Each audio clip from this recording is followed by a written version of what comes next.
Ang hinhin talaga niyang si Veronica, no? Ang tagal ko na napapansin ang babaeng yan eh. Baka nasa loob lang din ang kulo. Narinig ni Veronica ang malakas na tawanan ng dalawang babaeng volunteer na ngayon ay naglakad palayo sa kanya. Gusto niyang matawa dahil baka mamaya hindi siya makapagpigil at bigwasan niya ang mga ito. Napailing na lang siya at binuhat ang isang kahon na naglalaman ng mga pagkain para sa mga bata. Huwag mo na silang pansinin. Sabi ni Alisa. Hindi ko nga sila naririnig na maayos eh. Sagot niya at ngumiti. Umirap si Alisa at nilapag ang kahon sa gilid. Alam mo, yung mga babae na yan, inggitera talaga sila magmula nung dumating ka. Ewan ko ba sa mga yan? Napailing siya at agad inasikaso ang mga pagkain. Ito na ang buhay niya magmula nung namatay ang anak niyang si Earl. Hindi niya akalain nagigising siyang wala nang malay sa kanyang tabiang anak at binawian na ito ng buhay. Hindi niya kilala kung sino ang lapastangan na pumasok sa bahay niya. Ngunit may isang taong pumasok sa isip niya at alam niya ang kalaban niya. I-welcome din natin ang mga businessman na naging parte ng foundation, sabi ng kanilang leader na nakatayo sa unahan. Napatingin siya sa kanyang gilid at nakita ang isang lalaking naroon. Si Diego Bustamante, ang leader ng kilalang organisasyon na namumuno sa pagbebenta ng ilegal na armas at kilala rin bilang namumuno sa isang assassin group.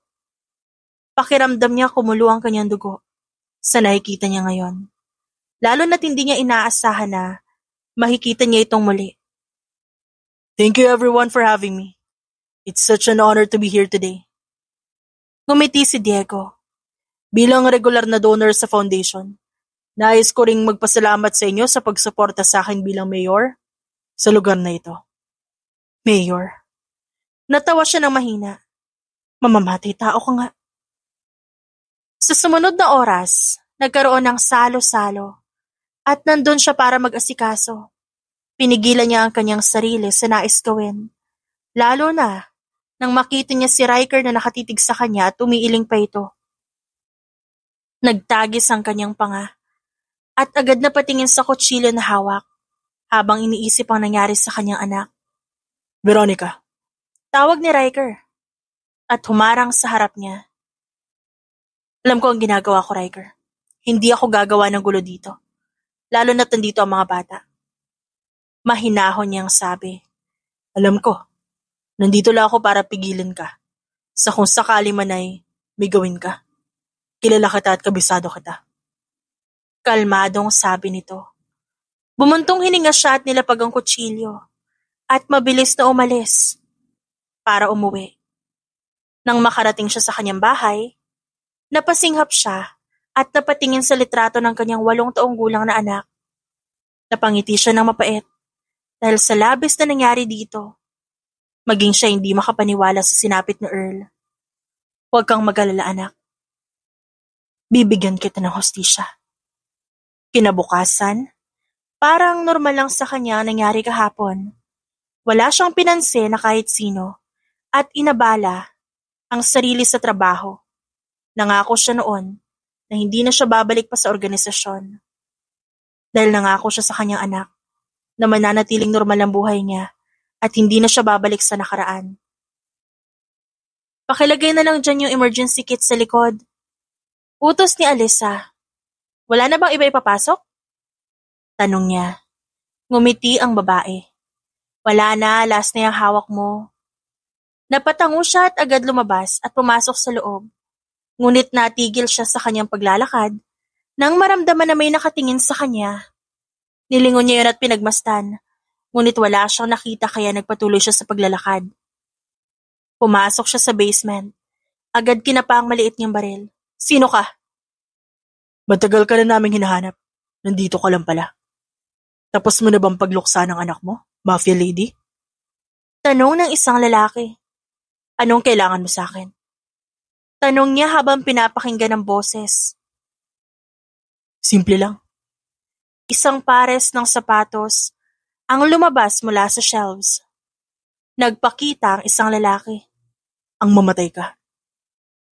Umilag siya at agad hinawakan ang braso ng lalaki. Ngunit mabilis din itong naalis ang kanyang pagkakahawak. Agad niyang pinatid ito at mabilis na sinipas sa likod, dahilan para ito'y mapadaing at hindi agad makatayo. Tinutukan niya ng baril ang batok nito kaya hindi agad gumalaw ang lalaki. Pinadala ka ba ni Diego? Tumawa ito. Nais nila ay parating ang mensahe para sa'yo, Veronica. Alam niyang hinahanap ko kung sino pumatay sa anak mo. At alam ni Diego kung paano kanya matutulungan. Hindi ko kailangan ng tulong ni Diego. Isa rin siya sa dahilan kung ba't nahihirapan akong itago ang anak ko. Isa siya sa mga gusto mawala ang anak ko, di ba? Sabihin mo sa kanya. Hindi ko siya kailangan. At sa oras na magpakita siya sa kanya, katapusan niya na. Sinipa niya ang lalaki at agad lumabas. Huminga siya ng malalim at hinawakan ng pendant ng kwintas na naglalaman ng larawan ng kanyang anak. Mabilis siyang umalis doon at inabala ang sarili sa trabaho kahit pa alam niyang may nagbabantay sa kanya. Uy, ang tagal mo ah. Puna ni Alyssa. May inayos pa kasi ako sa loob, kaya natagalan ako. Kala ko kung ano nangyari sa'yo. Tumawa siya at agad nakita si Riker na abala sa pakikipag-usap sa mga negosyante. Ngunit ang tingin nito'y nasa kanya. Huminga siya ng malalim dahil isa ang binatas na nag-insist na bantayan siya. Lalo na't kasama niya ito sa pag-aalaga kay Earl hanggang sa lumaki ang bata at iniwan siya ng ama nito.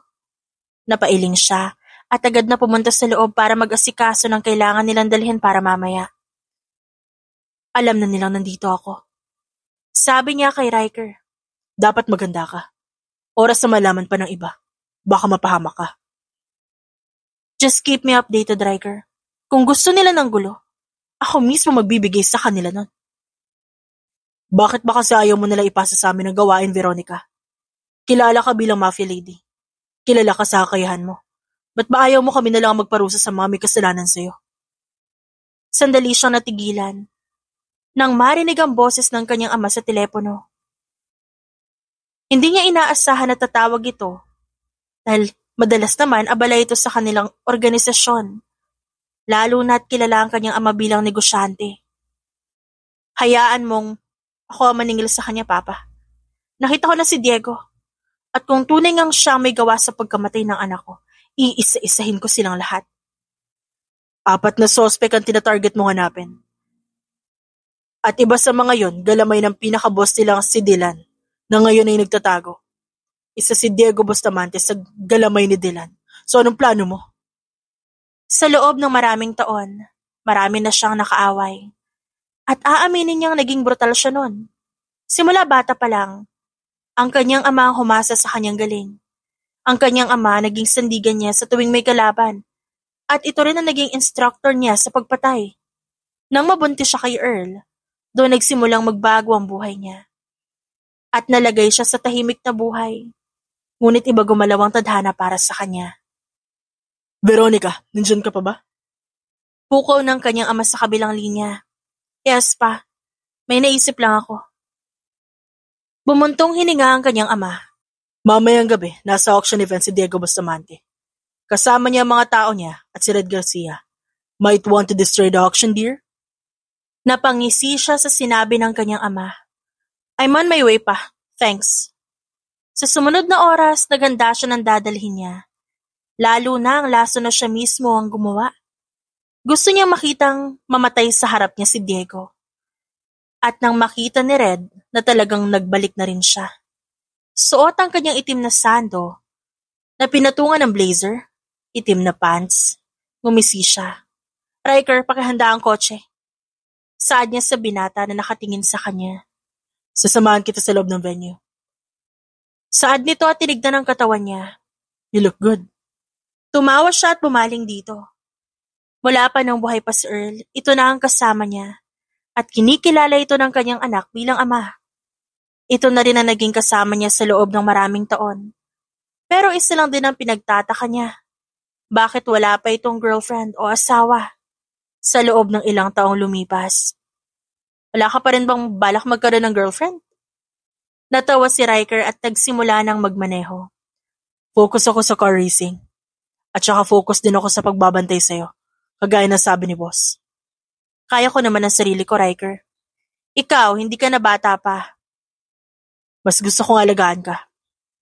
Natigilan siya at napasinghap ng maramdaman ang pagtibok ng kanyang puso. Napailing siya dahil hindi pa rin siya handang magmahal. Ang paghihiganti muna para sa kanyang anak ang kanyang prioridad. Nang makarating sila sa venue ng auction, nakita niya agad ang dami ng tao.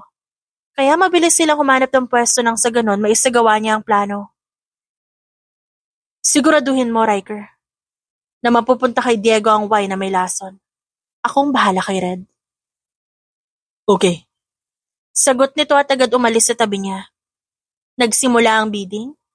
Nagkaroon din ng mga wines na inilabas ng bawat waitress at waiter. At napangiti siya nang makita si Riker. Bago pa siya makapaglakad, may humawak sa braso niya at nakita si Red kasama ang 3 tauhan nito. Ano ginagawa mo dito? Ngumiti siya sa lalaki. It's nice seeing you here again, Red. Di mo ba nagustuhan ang pagbisita ko? Anong balak mong gawin ha? Anong plano mo? Bumalik ka ba para paghigantihan ng pagkawala ng anak mo na kami ang sinisisi mo? Oo. Dahil sa inyo nawala ang isang taong pinakamamahal ko. Nawala ang lahat sa akin at ngayong bumalik na ako, ibig sabihin maniningil na din ako. Mabilis na umatake ang mga tauhan nito. Ngunit atras-abante lang ang ginawa niya. Nang makakuha ng tamang pagkakataon, nilabas niya ang kanyang baril, pinaputukan sa tiyan ng 3 lalaki. Malamig niyang tiningnan si Red, na napalunok.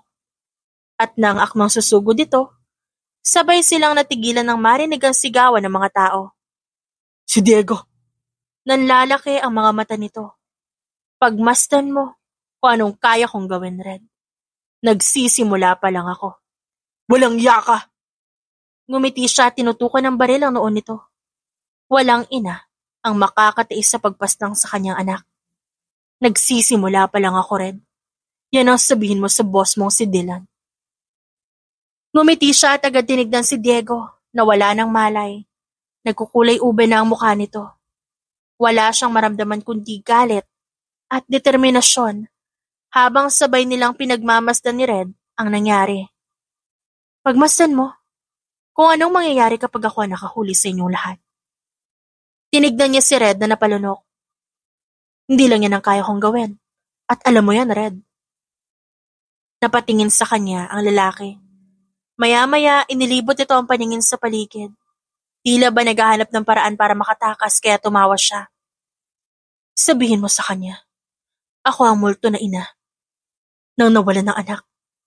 At hindi ako titigil hanggat di niyo nararamdaman ang sakit na dinanas ko. Naintindihan mo? Patay na si Diego. Sabi ni Riker na kararating lang. Napatango siya at tiningnan ng lalaki. Bibilang ako ng 1 hanggang 3. 1. Magbabayad ka, Veronica. 2. Ngumiti siya habang unti-unting nilalapit ang daliri sa gatilyo ng baril. 3. Natawa siya nang tumakbo ng mabilis si Red. Maya-maya na pailing at agad binalingan si Riker na kinuha agad ang baril niya. Patay na si Diego. 3 na lang ang kakalabanin ko bago mapatay si Dylan. Napapatango-tango si Veronica habang tahimik na nakamasid sa swimming pool sa kanilang harapan ni Riker. Pagkatapos ng mahabang araw bilang volunteer, naisip niyang magpalipas ng oras sa bahay ng binata. Nang sa ganon, hindi siya mahirapan sa pagtulog mamaya. Inaalala niya ang kanyang anak na si Earl at kung gaano kasakit ang sinapit nito sa kamay ng kalaban. Red Garcia, Lorenzo Alcazar, Hugo Jackson. Binanggit niya ang pangalan ng mga natitira pa. Bago natawa, hindi na ako makapaghintay na mapatay silang 3. Hanggang ngayon, nagtatago pa rin si Dylan. Kahit alam ng mga tao na buhay siya, nagbubulag-bulagan pa ang mga ito. Bumuntong hininga siya at naalala ang anak. Walang muwang si Earl sa buhay. Nung mangyari yon, hindi niya inakalang pati anak niya mawawala. Nangilid ang luha sa mga mata niya habang naaalala ang dugo sa dibdib ng bata habang natutulog ito. Akala niya masakit na ang buhay na kanyang kinagisnan. Mas masakit pa pala ang pagkawala ng kanyang anak. Uminom siya ng beer at tiningnan si Riker na nakatingin sa kanya kaya ngumisi siya. Ayoko naawa ka sa akin, Riker. Hindi ako naawa sa'yo. Humahanga lang ako sa katatagan mo. Humahanga lang din ako sa pagiging matapang mo, Veronica. Binigyan mo ako ng kakaibang tapang, Riker. Isa ka rin sa mga taong tumulong sa akin. At hanggang ngayon, di mo pa rin ako iniiwan. Kinabukasan, naghanda siya para sa trabaho. Ngunit nakatanggap siya ng tawag galing sa kanyang ama na nasa kasino si Lorenzo kasama ang mga tauhan nito. Dali-dali siyang pumunta sa lugar kung saan madalas nandun ang matanda. At nang makapasok sa kasino bilang isang waitress, sinimulan niya ang kanyang plano. One mojito, please. Boses ng isang lalaki. Where to serve, sir? VIP room. Pwede ka rin sumama kung gusto mo. Our boss will give you additional tip. Nangaakit siyang umiti dito. Okay, sir. Kumindat pa siya at agad kinuha ang tray para pumunta sa counter. Mojito. Habang naglalakad siya patungo sa VIP room na nasa second floor, inihanda niya ang baril na nakaipit sa kanyang short. Huminga siya ng malalim at agad naglakad sa tahimik na hallway bago siya makarating sa dulo. Kumatok siya at agad hinanda ang sarili sa kung sino mang makakasalubong niya. Mojito. Shh! Ngumiti siya habang hawak ang lalaking walang malay dahil sinakal niya ito at binawian ng buhay. Mabilis lang to. Bruno, what's happening there? Ang tagal naman. Saad ng isang pamilyar na boses sa loob. Sinipa niya ang pinto at agad niyang hinagis ang lalaking wala ng malay. Gulat na gulat ang mga tao sa loob nang makita kung sino siya. Lalo na si Lorenzo ang natigilan at nabitiwan ang baso na hawak nito. Veronica, anong ginagawa mo dito? Maniningil na utang mo. Hindi lang basta singil, Lorenzo. Buhay ang gusto ko. Tumawa si Lorenzo at galit na napatingin sa kanya. Ikaw lang mag-isa. Sa tingin mo ba pakakawalan kita dito sa kwartong to? Mabilis na kumilos ang mga tauhan ng lalaki. Ngunit mas mabilis siyang kumilos at nawalan agad ng malay ang mga ito. Napatayo si Lorenzo sa gulat.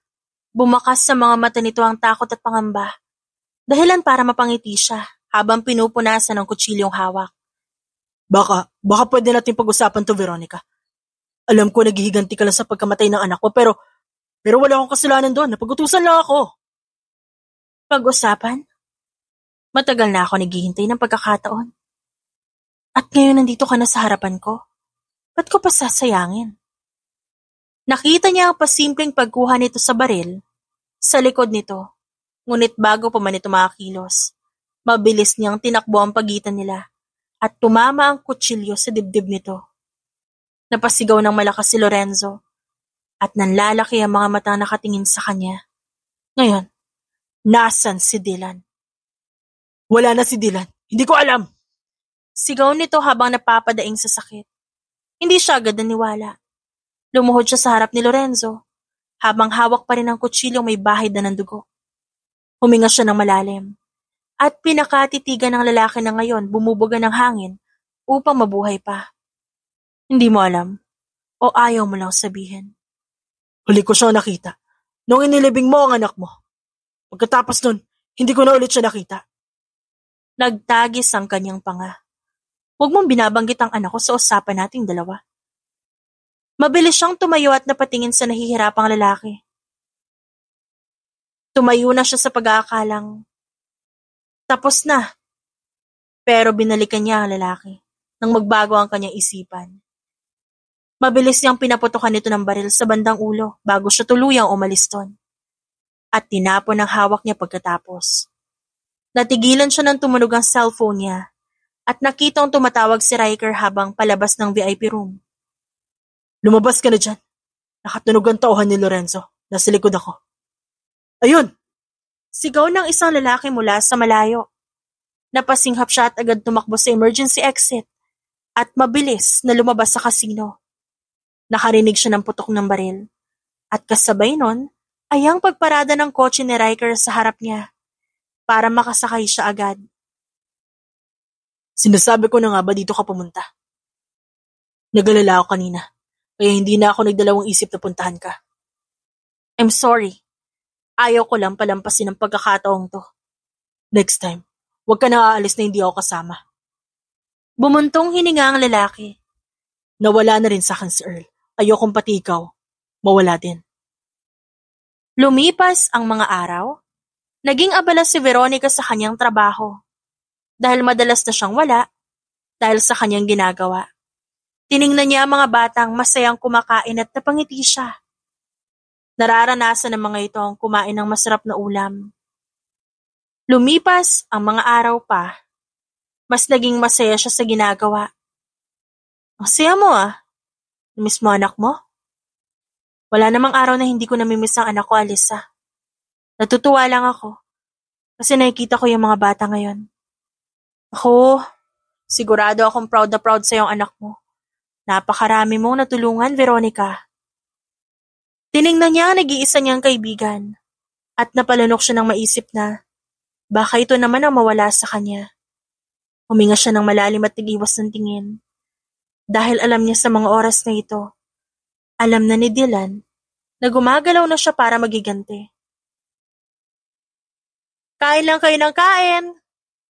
Nakangiting sabi niya sa mga ito. Salamat po, Ate Veronica. Lagi niyo po kaming pinapakain ng masarap. Tapos masaya po kami makita ka. Masaya din akong tumutulong sa inyo, okay? Sa sumunod na oras, bumalik ulit sila sa kanika nilang gawain. Gabi na, nang makaalis siya. Ngunit mas gusto niya ang tahimik na gabi. Dahil mas ramdam niya ang simoy ng hangin. At bumisita siya sa puntod ng kanyang anak. Hi Earl, nandito ulit si Mama. Nilapag niya ang bulaklak at umupo roon. Pinagmasdan niya ang pangalan ng anak at doon mabilis nangilid ang luhas sa mga mata niya. Miss na kita. Hayaan mo. Malapit naman na anak. Alam ko magagalit ka sa akin dahil sa ginagawa ko. Pero hindi ko kayang hindi kayo paghiganti. Gusto kong ipagtanggol ka. Pinunasan niya ang luhas sa mga mata. Hinaplos niya ang bawat letra ng pangalan ng kanyang anak at napasinghap.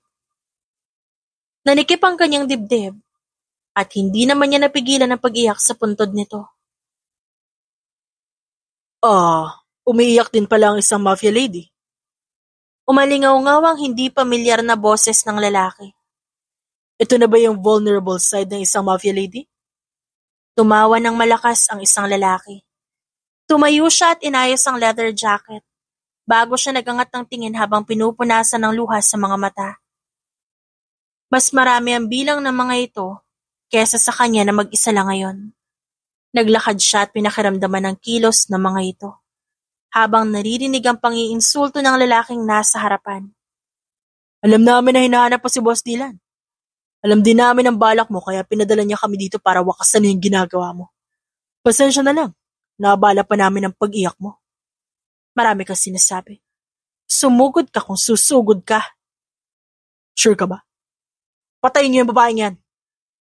Kibit balikat na saad nito. Sumugod ang mga kalaban sa kanya. At sa galit na nararamdaman, parang may apoy na bumalot sa kanyang katawan. Mabilis siyang kumilos. Umilag sa mga suntok na binibigay ng mga ito. Panay ang sipa niya sa mga ito. Hanggang sa bumagsak ang mga lalaki. Bullshit! Sigaw ng lalaking may hawak na dagger. Ang tatanga nyo! Isang babae lang yan, hirap na hirap kayo? Napatingin si Veronica sa lalaking may dagger at gamit ang malamig niyang mga mata, nakitaan niya agad ng kaba ang mukha nito. Ngunit mas nangibabaw ang galit sa mga mata ng kalaban niya. Kung sa tingin mo madali ako, matapos ng ganito. Ba't di ikaw ang sumubok? Hindi mo na nirerespeto ang puntod ng anak ko. Dito mo pa mismo gustong subukan ang kakayahan ko? Gusto mo ng totohanan? Ngumisi ang lalaki sabay ikot ng dagger sa kamay nito. Sige, ibibigay ko.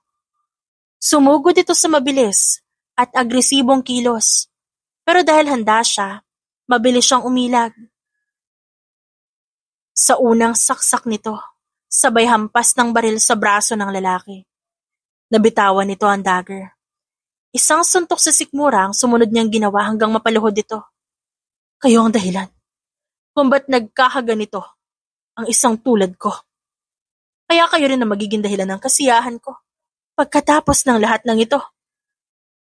At sa tingin mo kaya mo siya? Hindi mo siya kaya, Mafia Lady. Hinding-hindi. Ngumisi siya dahil hindi yata alam ng mga ito ang kanyang kakayahan. Samantala nag-iisang apo lang si Earl at ang buong organisasyon ng kikilos upang ipaghiganti ang kanyang anak na nawala. Kung di ko siya kaya, ba't siya nagtatago? Huwag mong minamaliit ang kakayahan niya, Veronica. Matatalo at matatalo ka niya. Huwag ka mag-alala. Kapag nahuli ko siya, magkakatabi kayong lahat sa lupa kung saan ko kayo balak ipalibing. Gamit ang dagger, agad niya yung kinuha at tinusok sa dibdib nito. Narinig niya ang palahaw nito. Sigaw na bumalot sa buong sementeryo. Nakita niya ang pagtayo ng mga tauhan nito, ngunit masyado siyang abala sa pag-aayos ng bulaklak sa puntod ng anak. Babalik ako, Earl. May kailangan lang akong tapusin. Ngumiti siya at kalmadong naglakad paalis, na para bang walang ginawang krimen at hindi siya pumatay ng tao. Magre-resign ka? Bakit naman? Sayang trabaho mo. Ngumiti lang si Veronica habang nakikinig sa pagrereklamo ng kanyang kaibigan tungkol sa pag-alisa bilang isang volunteer sa trabaho. Ano ka ba, Alisa? May mga importante lang din akong gagawin at isipin mo na lang pinoprotektahan kita. Nakakalungkot naman kung aalis ka, di wala na akong kasama dito. Malungkot na sabi nito.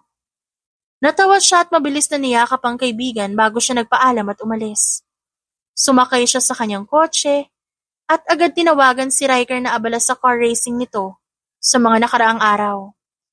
Hindi niya alam kung iniiwasan ba siya nito, ngunit gayon pa man, nararamdaman din niyang may kakaiba siyang pakiramdam sa puso. Parang namimiss niya ang binata. The guests are businessmen and other members of the mafia organization. Magmula na maibalita na wala na si Lorenzo, naghigpit ng seguridad ang bawat isa lalo na si Dylan. Pati na rin si Hugo, na nabalitaan ko na mas madalas na sa golf course. Silang dalawa ni Hugo ang pumasok sa bahay ko kasama sina Lorenzo at Red. Kaya silang dalawa ang ihuhuli ko. Pagkatapos ko sa iba pa.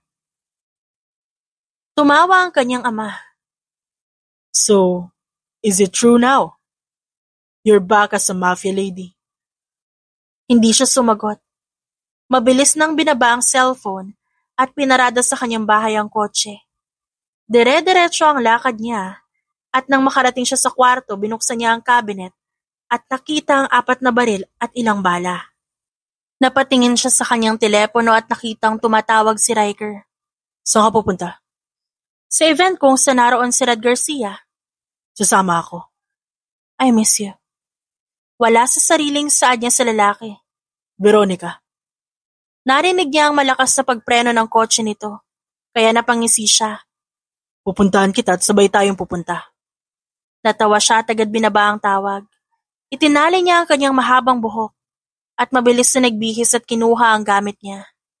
Lumabas siya ng kwarto at dire-diretso ang pagbaba hanggang sa makalabas at makasakay ng kotse. Gaganapin ang event sa isang resort kung saan nandun ang lahat ng inaasahan niya. Invitation card, please. Here. Thanks. Ngumiti siya at inabot ang peke niyang invitation card. Mabilis siya nakapasok sa loob, ngunit hindi siya dumiretso sa target. Ngunit dumiretso siya sa kusina. Nilabas ang sachet ng lason na gawa mismo ng organisasyon nila. Tsaka niya kinuha ang wine glass para kay Red. Tiningnan niya ang mga taong abala sa kusina bago siya lumabas at inutos kay Riker ang gagawin. Make sure may inom niya yan ah. The snipers outside are ready. Sure, mag-iingat ka. Nagsimula ang event na parang normal lang na pagtitipon ng iba't ibang makapangyarihang mafia family. Nakita niyang naglabas ng inumin ng mga tao sa kusina at nakita niya si Riker na naglalakad patungo kay Red. Huminga siya ng malalim, nilabas ang baril at hinanda ang sarili para doon. Your red wine, sir. Ang kanina ko pa hinihintay, sa wakas dumating na. Nakita niyang ngumiti si Riker at tumingin sa kanya, kaya pasimple siyang tumango. Agad na pumwesto sa gilid ang dalaga. Pinanood niya ang pagtungga ni Red ng baso at ngumisi siya nang makitang tumatawa pa ito. Ngunit ilang minuto lang ang lumipas.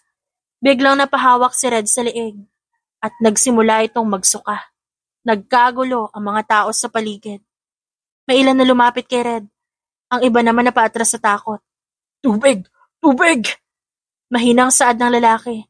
Nahihirapan ng magsalita. Tignan niyo yung paligid! Malakas na sigaw ng mga tauhan ni Red. Dahan-dahan siyang lumapit habang hawak ang baril. Napatingin sa kanya lahat ng tao. Napatayo ang mga ito sa gulat na makita siyang muli. Sabay-sabay na nagangat ng baril ang mga tauhan ni Red. Ngunit sabay-sabay din lumabas ang mga tauhan niya upang protektahan siya. Veronica, how was it? Kamusta ang pakiramdam na unti-unti ka nang namamatay? Walang hiya ka! Sigaw ni Red at pilit siyang inaabot. Bumuntong hininga siya at napatingin sa paligid. Walang nagtatangkang lumapit. Dahil ang iba sa mga yon kaalyado ng kanyang pamilya. Lumapit pa siya ng konti para marinig ang mahihinang hininga ni Red. Hindi mo ba naisip na darating din ang araw na babalik ako? Ha? Shit! Shit! Napaupo na ng tuluyan si Red at nagkukulay ubi na ang mukha nito. Wala kang ginawa para pigilan ang pagpatay ni Dylan sa anak ko. At ngayon nagbalik na ako pagkatapos ng mahabang panahong pananahimik. Akala mo ba mapapatawad ko kayong apat? Napailing siya at agad nilabas ang baril.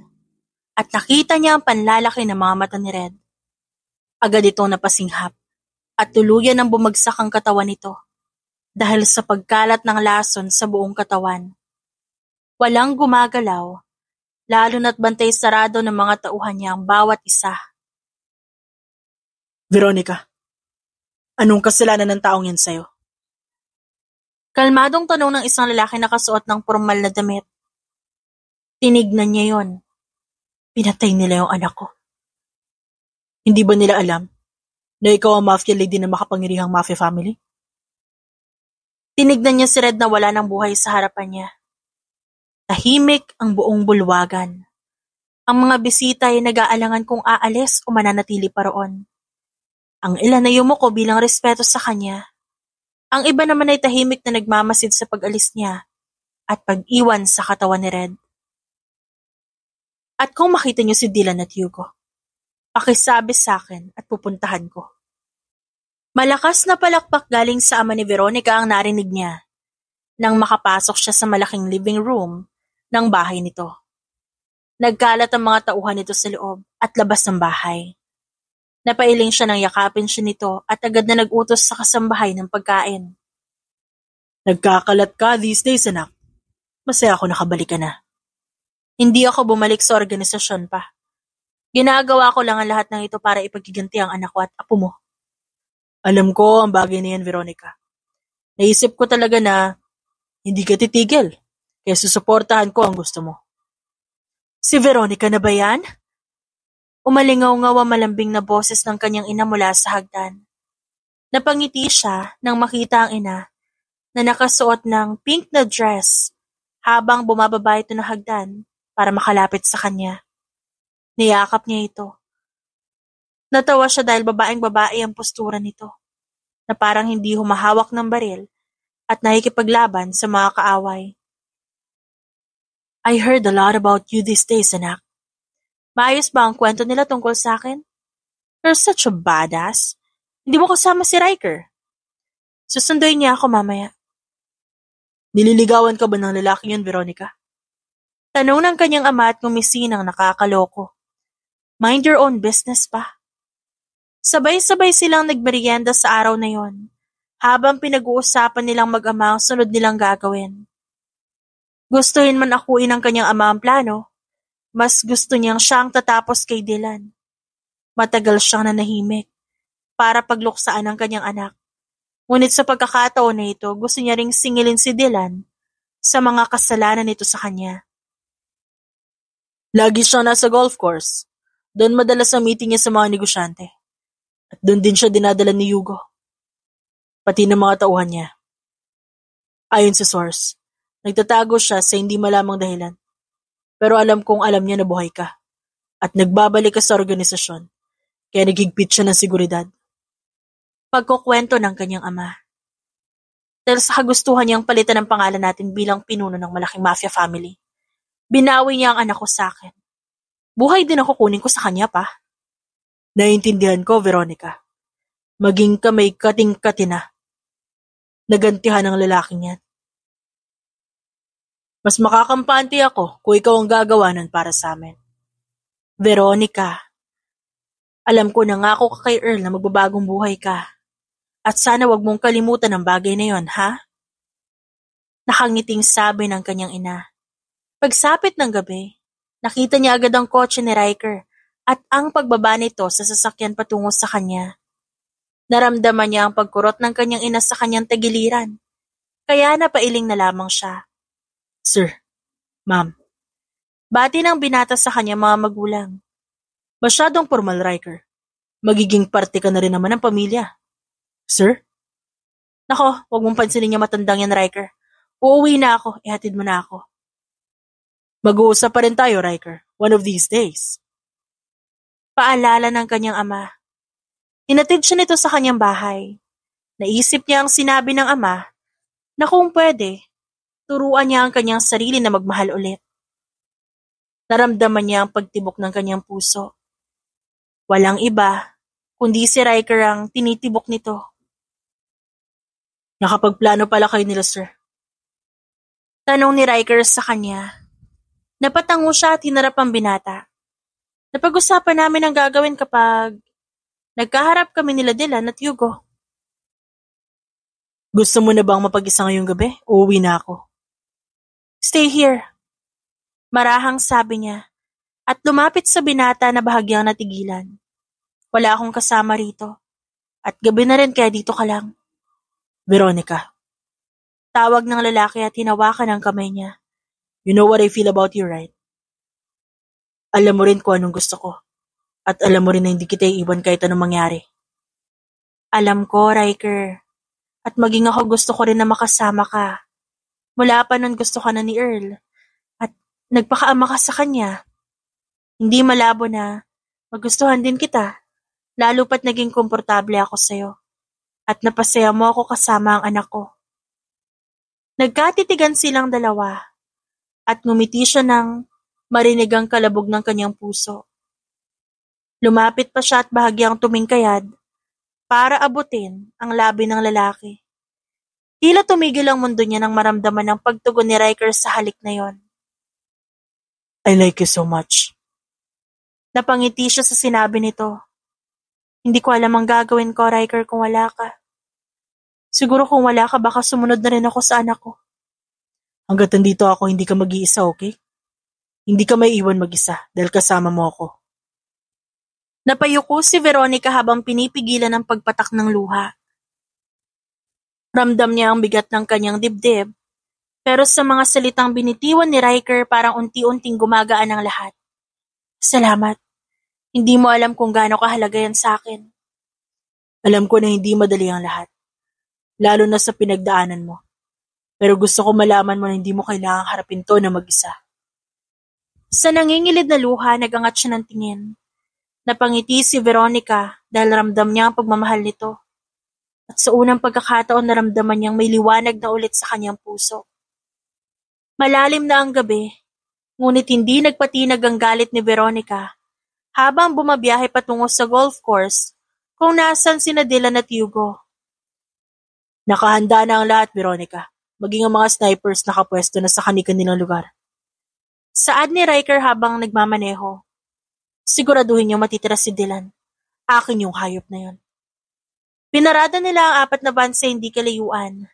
At sunod-sunod na bumaba ang mga tauhan ng kanyang ama. Huli siyang bumaba habang inaayos niya ang kanyang leather jacket at sombrero. Sunod-sunod ang pagpapaputok ng baril ng mga kasama niya habang naglalakad silang lahat. Pinasok tayo! Malakas na sigaw ng isang tauhan na nagbabantay sa unahan.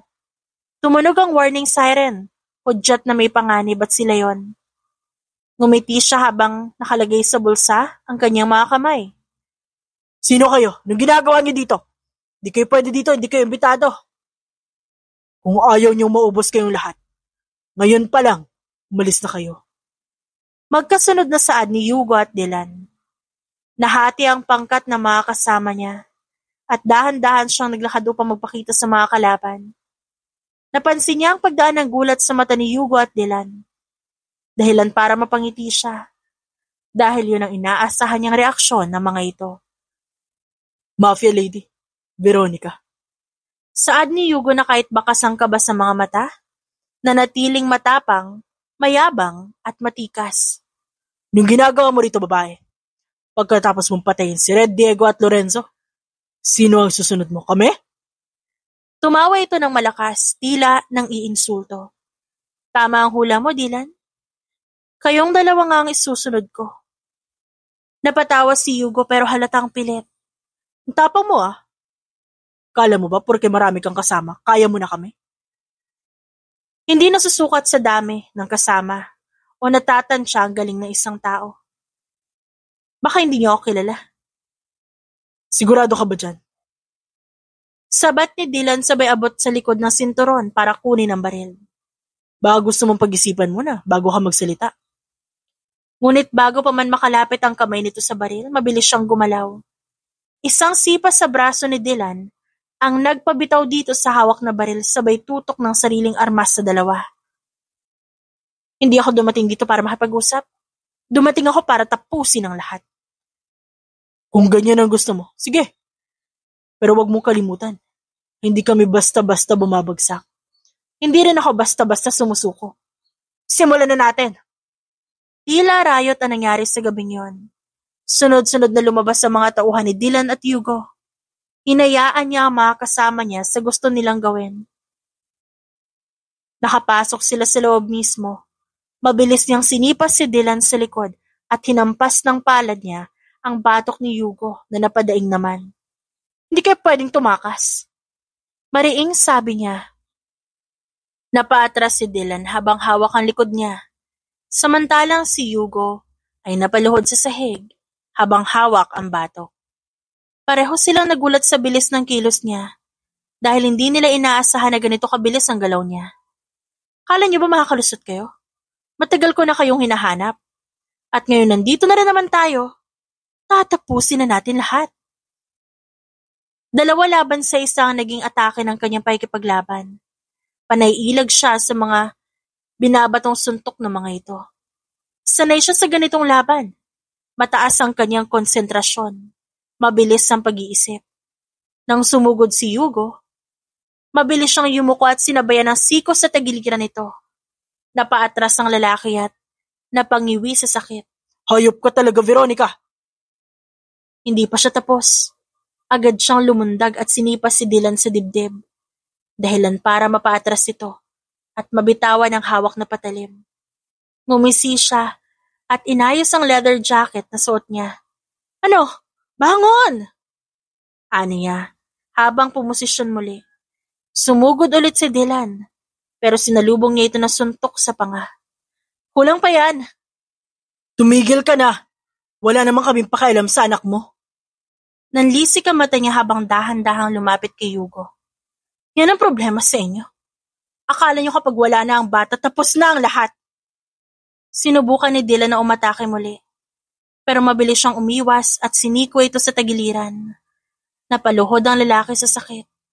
Habang si Hugo, pilit pa ring tumatayo. Hindi lang si Earl ang nawala sa kanya. Kinuha din nila ang katahimikan ng buhay niya. Pero ngayon, siya ang kukuha sa buhay ng mga ito. Veronica! Sigaw ni Dylan at nanlaki ang mata nito. Nakita ni Veronica kung paano dahan-dahan na paluhod muli si Dylan nang saksakin niya ito ng patalim sa dibdib. Hindi nila inaasahan ang paggalaw niya muli. Ngunit nang pumasok sa isip niya ang nawala niyang anak, hindi na siya nagdalawang isip pa. Kinuha niyo yung anak ko. Ngayon, gagawin ko rin to para makaganti sa inyo. Walang labis at walang kulang. Isang malakas na sigaw mula kay Dylan ang kanyang narinig, at ang pagkamatay nito mismo sa harapan niya ang kanyang nasaksihan. Tinignan niya si Hugo. Nakita niya ang pagmamakaawas sa mata nito, habang nakaluhod kahit hinang-hinana. Pasensya, pero hindi ako marunong magpatawad sa mga demonyo. Saad niya, at binaril sa ulo si Hugo. Nanghihina siyang napaupo, habang nakatingin sa mga ito. At kasabay ng pag-upo niya, ay ang pagtatapos ng ingay galing sa labas. Veronica! Umalingaw-ngaw ang boses ni Riker. Dumilat siya at nakita ang binatang napasinghap nang makita ang dalawang bangkay sa harapan niya. Nabigyan ko na rin ng hostisya ang anak ko. Good job, Veronica. Tumango si Riker at niyakap siya. Yun ang huli niyang alaala habang nakatingin sa puntod ng bata. Ilang buwan ang nakalipas magmula nang sugurin niya ang mga ito. At ilang buwan na rin ang nagdaan magmula na maging maayos na ulit ang kanyang buhay. Wala nang kalaban sa paligid. Wala na rin siyang pag-aalala sa kanyang dibdib. I miss you, Earl. Babalik si Mama kapag di na busy, ha? Sure ako maghihintay siya sa'yo. Boses ni Riker mula sa likod niya. Napalingon siya at mas lalo napangiti nang makita ito. Mabilis siyang tumayo at niyakap ang bewang ng lalaki. Salamat, nandito ka. Kung wala ka, ewan ko kung paano ko nalampasan lahat. Hinaplos ni Riker ang buhok niya, tsaka marahang humalik sa kanyang noo. Di mo kailangan harapin ang mundo na mag-isa, Veronica. Kasama mo ako mula pa noon hanggang sa dulo. Napakapit siya sa lalaki, at dinama ang init nito. Niyakap naman siya ni Riker. Sa likod nila, marahang humahampas ang hangin sa mga dahon, na tila sumasabay sa damdamin niya. Alis na tayo? Tumango naman siya, tsaka tumingin muli sa puntod ng anak. Na sumunod na araw, bumisita siya sa kanyang mga magulang dahil kaarawan ng mga ito, at nandun siya, dapat. Suot ang kanyang puting spaghetti dress at isang puting heels. Bumaba siya ng kotse kasama si Riker. Happy birthday, Mama, Papa. Happy birthday, Tita and Tito. Bati naman ni Riker na niyakap at bumeso sa mga magulang niya. Regalo po naming dalawa. Ang cute niyong tingnan, no? Bagay na bagay talaga kayo. Kailan ba ang kasal? Papakasalan mo ang anak ko, Riker. Papa! Oo naman po, Tito. Sa ilang buwan na tahimik sila, masasabi niyang mas naging payapa at masaya ang pagsasama nila ni Riker. Lagi silang nagde-date at kung minsan, nananatili sa bahay niya para makapag-usap at makapag-bonding. Alessa! Tawag niya sa kaibigan. Nanlaki ang mata nito at napakurap. Veronica! Natawa siya at napatingin sa kaibigan. Kamusta, Alessa? Nagulat siya nang tumili ito at bigla siyang niyakap. Sinasabi ko na nga ba? Sabi nito. Ang alin? Alam kong mayaman ka talaga. Sinasabi ko na nga ba nung una kitang makita na sa sense ko mayaman ka eh. Wala lang talaga akong proof. Tumawa siya at marahang napakamot sa kilay. Pasensya ka na. Nagsinungaling pa ako sa'yo dahil gusto lang kitang protektahan. Ano ka ba? Okay lang na itago mo yung pagkakakilanlan mo at okay lang din sa akin yon. Pero masaya ako na sinabi mo na sa akin. So, sino siya? Si Riker, boyfriend ko. Ang pogi, may kapatid ba yan? For sure mayaman ah.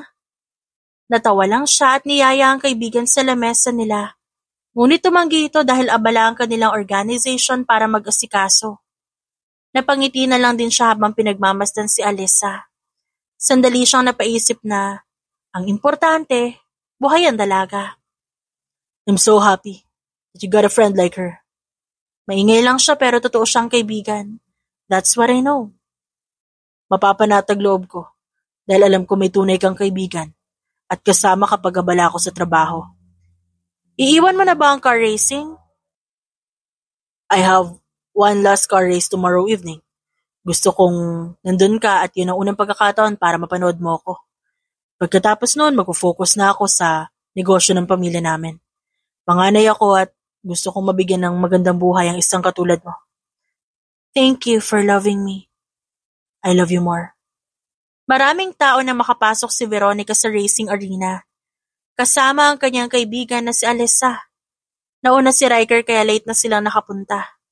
Ngunit alam naman itong nakarating siya. Tuwang-tuwa ito nang makita siya. Love! Tawag ni Riker mula sa ibaba. Dito na kami upo. Are you sure? Ayaw mo ba sa unahan? Lahat ng kababaihan nakatingin sa kanya. Tumango siya at ngumiti na lang dahil hindi siya sanay sa maraming atensyon na nakatuon sa kanya. I'll win this for you. You should! Napailing na lang siya habang pinagmamasa nitong nakikipag-usap sa mga kapwa nito racer. Kulay pula ang sasakyan nito, kaya mas lalo siyang hindi makapaghintay. Na makitang nakasakay na ito sa kotse. Huminga siya ng malalim at naisip na ito ang kauna-unahang pagkakataong manonood siya. Naghiyawan ang mga tao at nakita nilang sabay-sabay na pumasok ang mga kalalakihan sa kanika nilang sasakyan. Ang mga mata niya nakafocus lang kay Riker. Agad na nagpaputok ng baril, hudyat na simula na ng racing habang siya kinakabahan. Number 28 is now leading, walang kupas. Go Riker, go, go! Sigaw ng mga kababaihan. Ay, tinalo pa ang girlfriend ni Riker Natatawang sabi ni Alessa sa tabi niya. Hayaan mo na, sa akin pa rin naman uuwi si Riker. Maingay ang hiyawan. Yun ang naririnig niya. Napapangiti siya habang pinapanood ang lalaki. At ang mabilis itong pagmamaneho ng kotse. Habang nanonood siya, napansin niyang may kakaiba sa pagpapatakbo ng binata. Ngunit binaliwala niya lang yon. Baka parte lang yon ng palabas ni Riker. May nangyayari yata kay Riker. Saad ng isang babae sa tabi niya. Di naman ganyan yung takbo niya Agad siyang kinabahan, lalo na't nakita niya ang pabagal-bagal na takbo ni Riker. Hanggang sa bumilis ito. Bigla siyang napatayo sa upuan nang makitang umuusok ang likod ng kotse ng binata. What is happening on number 28? Tanong ng MC. Nagsisigawan na ang mga tao, ngunit siya kumuha ng kotse at nanlaki ang mata niya nang may marinig siyang sumabog. Dali-dali niyang minaneho ang sasakyan para puntahan si Riker dahil umuusok na ang kotse nito. Maya-maya biglang umikot ang sasakyan sa gitna ng track at huminto dahilan para mapahinto din siya. Riker! Sigaw niya at agad lumabas ng kotse. Tumakbo siya patungong sasakyan. Halos mabitawan ang bag sa sobrang kaba. Nang makarating siya biglang bumukas ang pinto ng kotse at lumabas si Riker. Buo. Walang galos pero may hawak na maliit na kahon. Ano bang ginagawa mo? Anong nangyari? Sorry kung natakot ka. Pero kailangan ko gawin to sa harap ng lahat. Humiwalay siya at pinakatitigan ng binata. Napasinghap siya ng dahan-dahan itong lumuhod sa harap niya. Napapalibutan sila ng mga tao. May nagvi-video, may sumisigaw pero sa sandaling yon, parang sila lang dalawa ang naroon. Veronica, mahal na mahal kita. Mula pa noon nung buhay pa si Earl. Inaalagaan na kita. Hindi ko alam pero gusto ko makasama ka habang buhay at bumuo ng pamilya nating dalawa. Riker! Napatingin siya sa lahat ng maraming tao. Nakita niya ang mukha nilang dalawa ni Riker na nasa malaking screen. Ngayon, gusto kong sanayin mo ang sarili mo bilang Mrs. Montenegro. Veronica, will you marry me? Yes, Riker. Yes. Naghiyawan muli ang mga tao at ang iba pa ay nagpasabog ng confetti para sa kanilang dalawa. Tumawa siya nang makitang nanginginig ang kamay nito habang isinusuot sa kanya ang singsing. Nang makatayo si Riker, hinalikan nito ang labi niya na mabilis niyang sinagot habang nakayakap sa leeg nito. You planned this. Ang akala ko may nangyari na masama sa'yo kaya kinuha ko na lang na walang paalam yung kotse. Yes. Kailangan magmukhang kapanipaniwala para hindi mo mahalata. Sorry kung tinakot pa kita. Pero gusto ko maging memorable ang araw na to sa'yo. Hindi na ako makapaghintay na maikasal sa'yo, Veronica. Congratulations! Sabi ng mga babae na dumaan sa gilid nila. Ang ganda-ganda naman talaga ng timing. Asar pang sabi ng isa. Makalipas ang ilang taon, congratulations sa grand opening ng restaurant mo, Veronica! Napangiti siya nang marinig ang kaibigan niyang si Alessa, kasama sa kanyang mga bisita sa pagbubukas ng kanyang restaurant. Pinagmasdan niya ang two-story na gusali na ipinagawa niya ilang taon na nakalipas. At hanggang ngayon hindi pa rin siya makapaniwala na tapos na. Marami na agad tao ang naroon. Salamat, Alessa. Gusto mo bang kunin kita bilang manager ng restaurant? Aba, sino namang tatanggi sa alok mong yan? Kailan ba ka magsisimula? Hay nako, hanggang ngayon utu-utu ka pa rin. Maraming tao ang bumati sa kanya na agad niyang tinanguan at inalalayan sa pagpasok upang malibot ang kanyang restaurant. Pasok lang kayo, maraming salamat. Bagong bukas pa lang, pinipilahan na. Bago po ako nagbukas ng restaurant, dumaan din po ako sa ilang taste test hanggang sa napusuan na rin ng ibang tao. Ilang taon ang lumipas magmula na ikasal sila ni Riker. Ilang taon din ang lumipas magmula na magkaroon sila ng panibagong blessing. Ang anak nilang babae na may hawig kay Earl. Mommy! Umalingaw-ngaw ang matinis na boses ni Entice mula sa kalayuan. Napalingon siya at napangiti nang makita ang 5 taong gulang niyang anak na tumatakbo patungo sa kanya. Sa likod nito ang kanyang asawa na may dalang bulaklak. Mommy, congrats! Kagagaling mo lang na school pero nandito ka agad. Sabi po ni Daddy punta kami. Did I surprise you, Mommy? You did it, babe. Di pa rin ako makapaniwala. Parang panaginip pa rin lahat ng to, love. Ang tanging naisip ko lang, malagay sa tahimik na buhay kasama ka at si Entice. Inakbayan siya ni Riker, sabay nilang pinagmasdan ang kabuuan ng restaurant. Tingnan mo naman, di ba? Natupad ang gusto mo at syempre masaya-masaya ako. Dahil lahat ng sakripisyo mo nagbunga. At salamat sa'yo, dahil mula noon hindi mo ako pinabayaan. Hindi mo ako iniwan, mas lalong hindi mo ako hinayaan na malugbok na lang. Ilang taon na rin ang nakalipas, wala na siyang nabalitaan pa sa organisasyon. Kung nasaan siya at ang kanyang ama. Tinatawag pa rin siyang mafia lady. Ngunit ilan lang sa mga mafia family ang pinagkakatiwalaan niya. Mami, ang yummy ng pasta. Talaga? Yan ang bestseller eh. Sabi mo po, favorite to ni Kuya Earl. At favorite ko na rin po ito, Mami. Natigilan siya at napatingin sa anak na kumakain ng pasta. Magmula nang dumating si Entice sa buhay niya. Nalaman nito ang tungkol sa kapatid.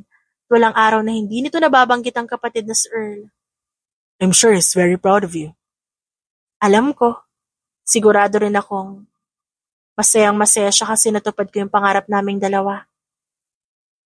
Maya-maya, dumating din ang mga magulang niya kasama ang mga magulang ni Riker. Alam kong may tinatagong talent talaga to si Veronica. Sadyang ayaw mo lang pagtuunan ng pansin noon. Puna ng kanyang ama. Gusto ni Earl ang luto ko pa. Tinupad ko lang yung pangarap niya para sa amin. At least ngayon, mapapanatag na akong masaya at payapa na ang puso mo dahil may Riker ka na may Entice pa. Yes, Mom. Masaya ako na may pamilya na ako ngayon at hindi na rin ako papayag na mawalan pa ako ulit. Napatingin siya kay Riker na ngayon inaasikaso ang kanilang anak. Maya-maya sumigaw ang kanyang ama. Cheers sa bagong restaurant ni Veronica. Tumawa siya at tinaas ang baso ng wine. Cheers pa. Nagpalakpakan ng mga tao sa restaurant at napatingin siya sa gilid at natigilan na makita ang kanyang anak na si Earl. Alam niyang imposible pero tila nakita niya itong nakangiti. Guni-guni lang yon. Pero masaya siyang nakita ito ulit. Dahilan para mas lalo siyang mapangiti at tingnan ng anak na si Entice. Wala na siyang mahihiling pa, kundi ang maging ligtas silang lahat at malagay sa tahimik na buhay. The end.